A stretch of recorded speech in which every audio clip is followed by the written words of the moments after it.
You've heard of autonomous vehicles? How about autonomous tractors? I'm Tonya Hall for ZDNet and Tech Republic, and joining me is Igino Cafiero. He is the co-founder and CEO of Bear Flag Robotics. Welcome, Igino. Hi, Tonya. So what does Bear Flag Robotics do? And what drove you to start the company? A double whammy to start with. So we build autonomous technology for farm tractors. The idea is that we take existing tractors, add our technology, our sensors, our compute, our actuators to them, and then lease them to growers to help them with their operations. Actually got into the business through family. My uncle-in-law is a multi-generational, he owns a multi-generational rock quarry in rural Oregon.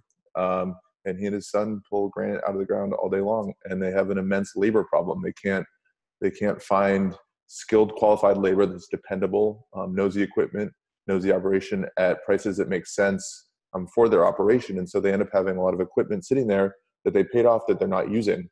And so as I was spending time with him and picking his brain, I realized technology can help. We can help him increase his productivity and allow his business to thrive. And so I started building the first Bear Flag prototype back in my garage in Palo Alto as a mining solution. And through that process, I was introduced to some friends who own orchards in Central California, and they said, "Igino, I've heard what you're working on. We know what you're working on, but we consider a personal favor if you come out and learn more about our problem in agriculture. It's especially acute and it's widespread, and we think that your solution would work really well here."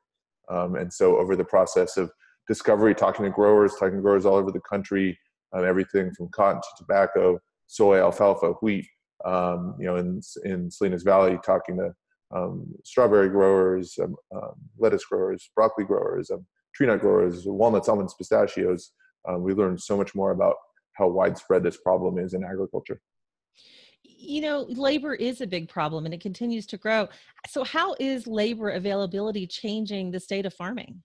Yeah, so certain crops certainly have a very acute harvest labor problem. If you're a strawberry grower in Salinas Valley, one of your biggest problems is finding labor to pick your strawberries. That being said, across the board, every farmer has a skilled labor problem as well. So if you look at tree nuts, these are operations that they do year-round. It's spraying, mowing, and disking in walnut orchards. It happens from March to November, and it takes a considerable amount of their labor force to do these tasks. And then furthermore, tasks like spraying can be really hazardous for the guys doing these jobs. You talk to them and you watch them doing their jobs, and they're wearing these full hazmat suits with respirators. And so that's great that they're using those while they're doing the spraying operations. But then even after that, they come back to do these other tasks like disking or like mowing, and they're kicking the same inputs back up and breathing them as well. So getting folks out of those jobs and onto other jobs on the farm is a big priority for us as well. How do you retrofit an existing tractor or implement to automate tasks? Yeah, so we got our prototype right behind us. It's on the internet. You can see our website, bearflagrobotics.com. But basically, we use actuators on top of the controls. So we're completely OEM and model agnostic. We don't control through the CAN bus or any sort of steer or drive-by-wire. All of our actuators sit on top of the tractor. It gives us safety and also freedom to go between makes and models as well. So we have motors that drive the clutch and the brake, as well as a steering actuator and some other actuators too. Things like the 3-point hitch or the remote valves are all done electronically through our actuators too. How is the technology behind an autonomous tractor the same or different than perhaps an autonomous road vehicle? Yeah, so there's a couple key similarities. I mean, a lot of the basic tenets of perception, localization, and even the controls are somewhat similar, but we face a lot of different challenges too, being in these organic environments that don't have structure or labeling in them, being able to localize and do the task be it a walnut orchard or a strawberry field or a vineyard or a broadacre crop such as wheat or corn. That being said too, we get bundled into this sort of thinking about mobility and and sometimes we get bundled in as being a mobility company, but truly like getting the tractor to A or B from A to B across the field is a small part of what we do. Tractors, or farmers don't drive tractors, they farm land, and they grow crops. And so we have to make sure that the tractor is doing the job that we think it's doing in a way that either meets or exceeds the present capability of the farmer as well. So if that's disking, making sure that the job is completed, and we're not just driving the field with the disker in a state that's not appropriate for the job it's doing. So situational awareness is really important in our solution. How do you use machine learning and artificial intelligence to help on the farm? I mean, how do you build the underlying data sets?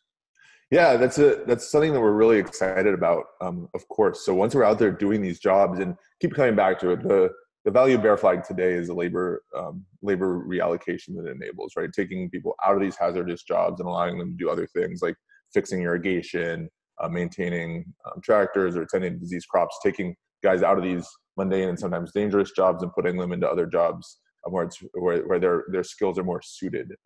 That being said, once we're out there with these tractors, with these advanced perception systems, I mean, we have LiDARs and cameras and all sorts of other sensors, we can get this really rich data from the environments we're in. So we can link weather conditions to operations, to inputs, to yields, and really build a strong model around how these crops are growing. There's a lot of underlying technology that we can leverage to give farmers greater insight about exactly how their crops are growing. How do you test your system to prove the concept? Anything from unit testing the individual components. So we have a simulator for the localization logic, for the controller logic, for some other stuff too I won't mention. Then to doing more holistic end-to-end simulations in the cloud. We do a build, send up to the cloud, do all the testing, and we can do multiple runs, in a short period of time like that. But then most importantly, Tonya, is just getting out and talking to growers. So we take our tractor out, we say, this is what we want it to do. Will this work for you? And sometimes they say great. Sometimes they say, actually, like, it needs to do this other thing.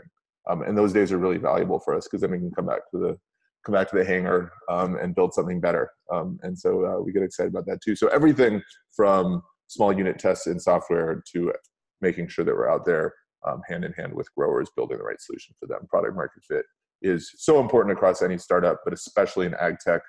There's such a strong temptation to sort of stay in the garage and build what you know without getting it out there and stress testing it and understanding exactly what growers are really asking for.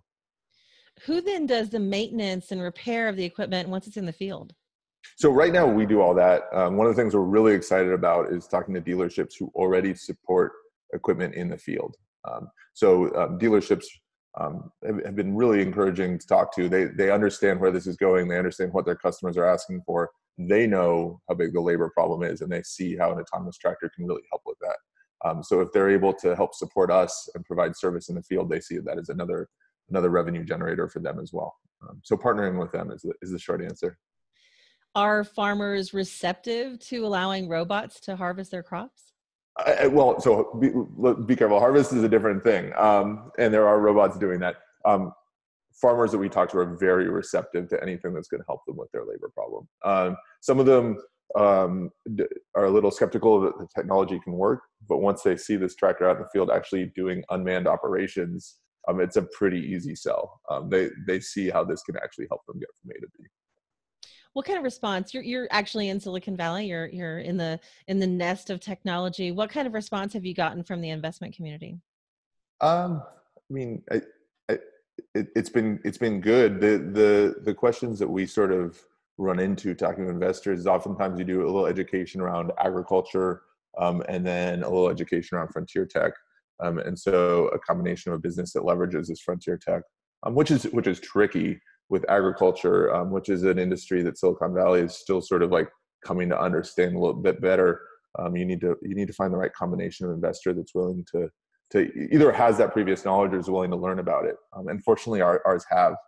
We announced our seed funding with True Ventures a couple of months ago, which we're really excited about. They get the vision. They're on board. They understand what we're trying to do over the long term.